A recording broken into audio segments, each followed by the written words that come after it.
So Goa trip అయితే మొత్తం పూర్తి చేసుకొని ఇప్పుడు గోకర్ణ వెళ్తున్నానండి. ఇతను పేరు వాసు. సో మనకి వండర్లాండ్ హాస్టల్ దగ్గరే ఉన్నారు. అతను కాంటాక్ట్ నెంబర్ కూడా మీకు ఇస్తాను. సో మీరు ఎక్కడికి కావాలంటే అక్కడ తీసుకెళ్తారు at any point of time. So see you with Gokarna vlogs. So మొత్తానికి అయితే నేను గోవా నుండి పంజిమ్కి వచ్చాను. పంజిమ్ దగ్గర మీరు గోకర్ణ వెళ్ళాలంటే పంజిమ్ దగ్గర ఆక్కండి. పంజిమ్ అనేది నాట్ ఏ గుడ్ ఆప్షన్. మీరు అక్కడ గోవా నుండి డైరెక్ట్గా మీరు మర్గోవాకు వచ్చేసండి. మర్గోవా దగ్గర మీకు ట్రైన్ అనేది ఉంటుంది అజ్మీర్ టు ఎర్లంకుల. సో అదైతే మనకి నేనైతే జనరల్లో వచ్చేస్తున్నాను. సో నేనైతే గోవా నుండి పంజిమ్ బ్రిడ్జ్ దగ్గరికి 1200 ఇచ్చాను. 1200 నుండి మళ్ళీ మర్గోవా వచ్చి అక్కడ మళ్ళీ ఒక 60 రూపాయలు ఇచ్చి 2 గంటలు జర్నీ చేసి మళ్ళీ ఆ 2 గంటలు జర్నీ చేసి మళ్ళీ అక్కడ నుండి రైల్వే స్టేషన్కి వచ్చాను. ఎక్కడ బస్సులు లేవు. సో నేను చేసిన ఫాల్ట్ అనేది మీరైతే చేయకండి. డైరెక్ట్గా మీరు గోవా టు మడ్గాన్ వచ్చేసండి. మడ్గాన్ దగ్గర మీకు ట్రైన్ అయితే ఉన్నాయి. నేనైతే జనరల్లో వచ్చాను. జనరల్లో వచ్చినా కూడా మీకు పర్వాలేదు. ఇక్కడ ఫ్లోటింగ్ అనేది లేదు. సో ఫ్లోటింగ్ అనేది మీకు చూపిస్తాను చూడండి. నేను జనరల్లోనే జనరల్లోనే ఉన్నాను కానీ మీకు సీట్లన్నీ పర్వాలేదు. మనకి ఇక్కడ నుండి 1.5 hour జర్నీ. సో నేను మరిన్ని అప్డేట్స్ ముందుకెళ్ళి అయితే మీకు ఇస్తానండి.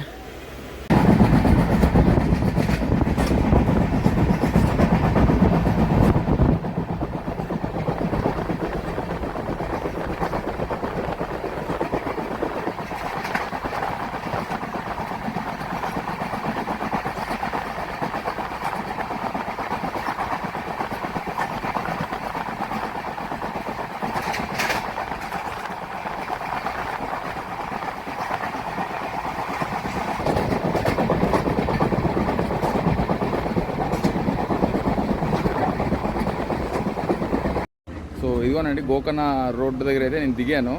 ఇక్కడ ఆటో చేస్తానే కొంచెం హై ప్రైస్ అయితే ఉన్నాయి. 250 అలా అంటున్నారు. మరి నాకైతే తప్పదు. సో నేను ఇక్కడ నుండి హాస్టల్కి వెళ్ళి అక్కడ హాస్టల్ కూడా చాలా costly. So they are charging somewhere around 1230 for night. So ఆ హాస్టల్ చూపించి అది ఎలా ఉంటుంది ఫర్దర్గా మీకు ముందు అప్డేట్ ఇస్తాను. ఓకేనా. సో ఇదే నేను Gokarna road railway station area ఇదంతా. సో నేనైతే హాస్టల్లో అయితే బుక్ చేసుకున్నానండి. ఈ హాస్టల్లో అయితే మనకు 1200 ఛార్జ్ చేస్తారు. సో గోవా లైఫ్ అంతా మనకి మార్నింగ్ ఏముండదు, 10 తర్వాత లైఫ్ స్టార్ట్ అవుతుంది. నైట్ అంతా మెలకుగా ఉంటారు. సో కర్ణాటక వాళ్ళు అలా కాదు. చక్కగా 5 నుండి లేస్తారు. మీకు 6:30 నుండి మీకు బైక్ రెంటల్స్ కూడా ఉంటాయి. సో హాస్టల్ అయితే మీకు చూపిస్తాను. సో నేను ఉన్న ఏరియా అంతా ఇదండి. ఆ రోడ్ నుండి చక్కగా మంచు కూడా పడుతుంది. సో మీకు 6:30 AM దగ్గర నుండి మీకు బైక్ రెంటల్స్ అయితే దొరుకుతాయి షాప్స్. కొన్ని రెంటల్స్ అయితే మీకు డైరెక్ట్గా డెలివరీ కూడా చేస్తారు. సో ఇదే హాస్టల్ ఎంట్రన్స్ అండి. అయితే నేను మొత్తానికైతే నేను 3 days ట్రిప్ అయితే ఈ హాస్టల్లో ఉన్నాను.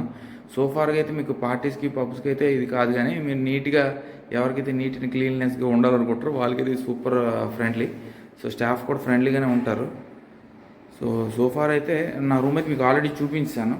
సో ఇక్కడ బెడ్స్ అయితే ఇదిగోండి ఇవన్నీ ఎలా ఉంటాయి.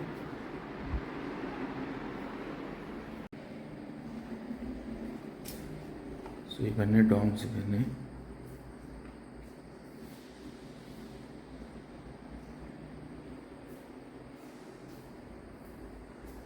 ఇదిగోండి ఇవన్నీ హాస్టల్ రూల్స్. మొత్తం ఈ హాస్టల్ రూల్స్ ఇవన్నీ డామ్ రూల్స్. సో నేనైతే డామే తీసుకున్నాను. కానీ హాస్టల్లో అయితే నాకు అనిపించలేదు. ఎందుకంటే ఎక్కువ మంది కమ్యూనికేట్ అయితే అవ్వట్లేదు. ఇవేనండి 6 beds ఉంటాయి. So each bed will be 1200 charge. So ఇది బాత్రూమ్. సో ప్రస్తుతానికైతే ఇదే నా బెడ్ అండి. సో నేను పైన పడుకుంటాను. ఎందుకంటే మనకు గాలి ఆడదు కింద ఉంటే. సో నేనైతే ఇంకా బైక్ అనేది తీసుకోలేదు. బైక్ అనేది నేను ఇప్పుడు స్నానం చేసి బైక్ తీసుకొని ఫస్ట్ నేను గోకర్ణ మెయిన్ బీచ్కి అయితే వెళ్తాను. దాని తర్వాత ప్రాంతం చుట్టూ చాలా భద్రకాళి టెంపుల్ ఉన్న, నెక్స్ట్ కడల్ బీచ్, చాలా బీచెస్ ఉన్నాయి, కేవ్స్ ఉన్నాయి. అక్కడికైతే నేను విడివిడిగా ఈరోజు మొత్తం తిరిగేద్దామని చూస్తున్నాను. సో నాదైతే 1 day ట్రిప్. కానీ if possible if more places are explore మళ్ళీ ఇంకో రోజు అనేది ఎక్స్టెండ్ చేసుకుంటాను. అంటిల్ దెన్ స్టే ట్యూన్డ్ అండి. సో ఈ రెంటల్స్ అయితే నేను తీసుకున్నానండి, మంజుశ్రీ బైక్ రెంటల్స్. సో ఇతనైతే మనకి రీజనబుల్ ప్రైసెస్కి అయితే ఇస్తున్నారు.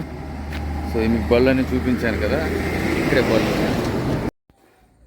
సో నేనైతే హాస్టల్ దగ్గర నుండి ఇక్కడ 350 మీటర్స్ డిస్టెన్స్లో మనకి మంజుశ్రీ రెంటల్స్ అయితే ఉన్నాయండి. సో నాకైతే నేను నైట్ షిఫ్ట్ జాబ్ వల్ల నేను మార్నింగ్ ఈవెంట్స్ ఏంటి మన ఫెస్టివల్స్ ఏంటి అని తెలియదు. ఇది యాక్చువల్లీ నేను దసరా పీక్ స్టేజ్లో వచ్చాను.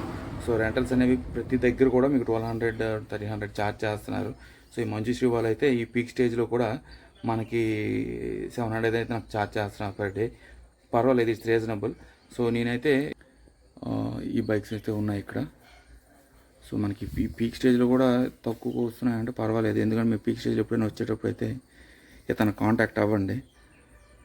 సో ఫార్ అయితే పర్వాలేదండి. 700 అంటే నేను ఆల్మోస్ట్ 10-15 హోల్ గోకర్ణంలో ఉన్న పీపుల్ అందరికీ కాంటాక్ట్ అయ్యాను, కానీ మనకి ఇతనైతే రీజనబుల్ ఇచ్చారు. సో 700 అనేది కూడా too heavy, but it's okay. I mean మనకి ఏది లేనప్పుడు ఏదో ఒకటి తీసుకోవాలి. సో నేను అనేది 2 days ప్లాన్ అయితే చేసుకున్నాను ట్రిప్. సో అతను వస్తే అతను కూడా చూపించేసి అతని కాంటాక్ట్ డీటెయిల్స్ అనేవి మీకు డిస్క్రిప్షన్లో పెడతాను. ఈసారి వచ్చినప్పుడు అయితే మీరు అతను కాంటాక్ట్ అవ్వండి. మీకు నేనున్న హాస్టల్ దగ్గర 350 మీటర్స్ డిస్టెన్స్లో అయితే ఉందండి. సో ఈ బండి నేను తీసుకున్నాను. ఇది రోజుకి 700 అన్నారు. మొత్తం అన్ని ప్రెజరే ఉన్నాయి.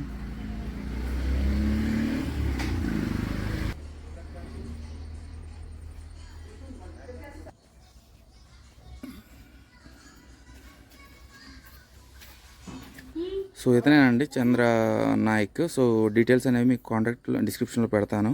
మీరు అక్కడ నుండి అయితే మీరు ఇతను కాంటాక్ట్ అవ్వచ్చు. ఎప్పుడైనా మీరు హాస్టల్కి వచ్చేటప్పుడు అయితే ఇలాంటి పీక్ స్టేజ్లో కూడా మనకి తక్కువగా ఇస్తున్నారు. అసలు వీ షుడ్ రియల్లీ అప్రిషియేట్.